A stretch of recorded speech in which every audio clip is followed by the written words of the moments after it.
तो demon slayer के अंदर जब डीमन सनलाइट के कांटेक्ट में आते हैं तो वो सभी लोग बढ़ जाते हैं, बट वहीं पे अगर हम देखें मूनलाइट से उन्हें कुछ भी नहीं होता। उल्टा वो सभी लोग मूनलाइट के अंदर ह्यूमंस का शिकार करने के लिए और निकल आते हैं। पर क्यों, जो कि ये वाला सवाल पूछा है अपने इन भाई ने। तो चलो अपन इस भाई के क्वेश्चन पे बात करते हैं कि डीमन सनलाइट से इतना ज्यादा इफेक्ट क्यों होते हैं और मूनलाइट से क्यों नहीं। तो जिसका हमें प्रॉपर और एग्जैक्ट आंसर तो अभी तक देखने को नहीं मिला है, बट कुछ थोड़ी बहुत थ्योरीज हैं। जैसे कि ये कि डीमन स्लेयर की स्टोरी को कुछ इस तरीके से ही स्टेब्लिश किया गया है जिसमें डीमंस की मेन वीकनेस को सनलाइट बताया गया है। और अगर डीमंस की ये वाली मेन वीकनेस ना होती तो पता है क्या होता। तो हम मान सकते हैं कि छोटे मोटे डीमंस को नीचरेन ब्लेड और कटाना से मारा जा सकता है, और यहाँ तक कि अपर मून तक को। बट वही बात करें हम मूजॉन की, जिसे कि मानना बिल्कुल इम्पॉसिबल ही है, क्योंकि वो कांटे से भी ना कटे। यानी कि अगर तुम उसे अपनी शॉर्ट या फिर कटाना से काटने की कोशिश भी करोगे तो वो कुछ ही सेकंड्स में रीजनरेट हो जाएगा। और अगर डीमन स्लेयर वालों के अस्त्र शस्त्र उस पर काम ही नहीं करेंगे तो वो उसे मारेंगे कैसे और स्टोरी कैसे खत्म करेंगे।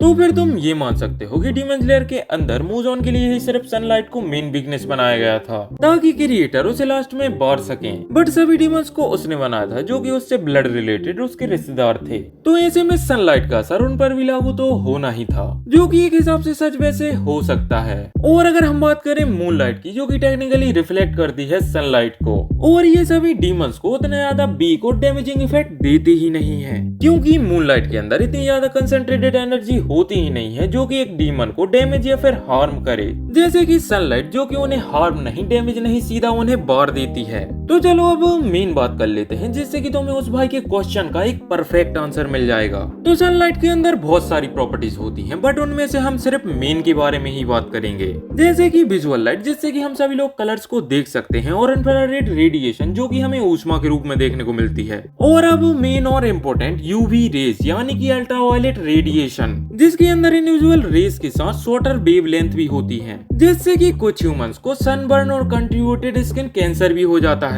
और जिन सभी ह्यूमंस को ये होता है वो जैसे ही सन के कांटेक्ट में या फिर सनलाइट के कांटेक्ट में आते हैं तो उनकी स्किन जलने लगती है। तो अब हम इसे देखकर ये कह सकते हैं कि डीमंस को भी स्किन कैंसर है, बट बहुत बड़े लेवल पे, जिससे कि सभी डीमंस जलते नहीं सीधे बढ़ जाते हैं। और अगर हम बात करें मूनलाइट की, जिसके अंदर हमें ऐसी कुछ खास प्रॉपर्टीज देखने को तो नहीं मिली जो कि डीमंस को हार्म करें, और या फिर मूनलाइट के अंदर ऐसी कुछ खास प्रॉपर्टीज हो जो कि उन्हें इफेक्ट करती हो, बट उतना ज्यादा इम्पैक्ट उन पर ना होता हो। तो वैसे कुछ भी हो सकता है, लेकिन मेरे हिसाब से एग्जैक्ट आंसर शायद यही होगा।